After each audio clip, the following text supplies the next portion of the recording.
Loué soit Jésus-Christ qui nous a montré son amour en acceptant de souffrir pour nous. Sa grâce et sa paix soient avec vous.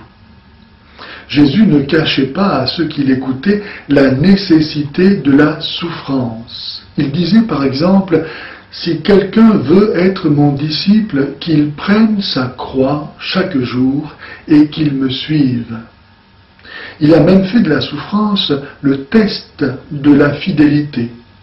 Tous ceux qui veulent vivre avec piété dans le Christ Jésus seront persécutés.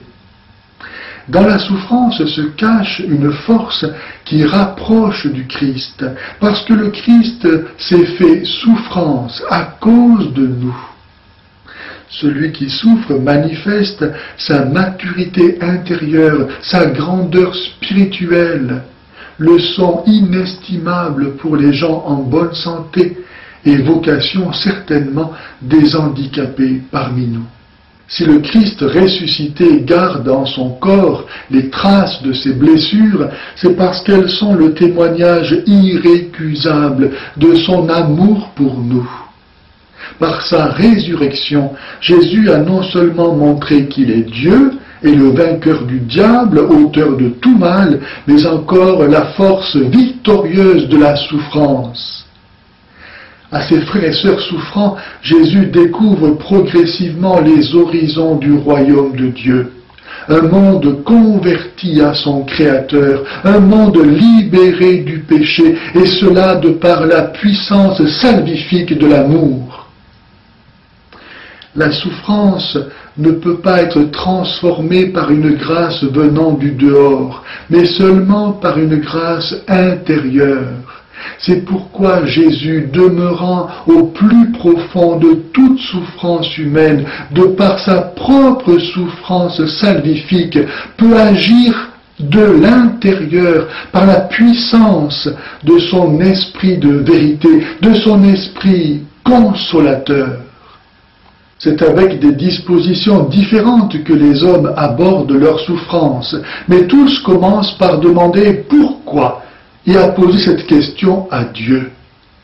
Mais quelle chose étonnante de réaliser que celui auquel nous posons cette question veut nous répondre du plus profond de sa propre souffrance, de sa croix. Il faut du temps et parfois beaucoup de temps pour que sa réponse puisse être intérieurement reçue, car le Christ ni ne parle directement, ni n'explique abstraitement les raisons de la souffrance. Il répond par un appel, une vocation. Il dit « Viens, suis-moi, prends part avec ta souffrance à l'œuvre du salut du monde qui s'accomplit par ma propre souffrance. » C'est au fur et à mesure que l'homme prend sa croix et s'unit spirituellement à la croix du Christ que lui est manifesté le sens salvifique de la souffrance. Ce sens salvifique descend du plan où le Christ se situe jusqu'au niveau de l'homme pour devenir en quelque sorte sa réponse personnelle. Et c'est alors que l'homme, dans sa souffrance, trouve la paix intérieure et même la joie spirituelle. Je trouve ma joie dans les souffrances que j'endure pour vous, disait saint Paul.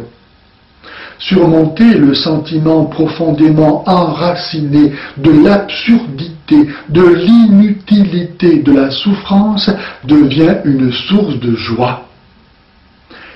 Non seulement la souffrance ronge intérieurement la personne, mais semble faire d'elle un poids pour autrui.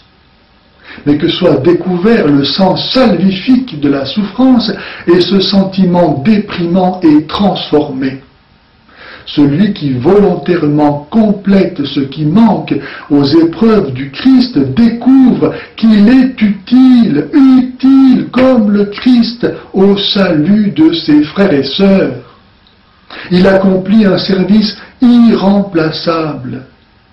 Dans le corps du Christ qui grandit sans cesse depuis la croix du Rédempteur, grain de blé tombé en terre, la souffrance imprégnée de l'esprit de sacrifice du Christ devient l'aimant qui attire les bienfaits indispensables de Dieu pour le salut du monde.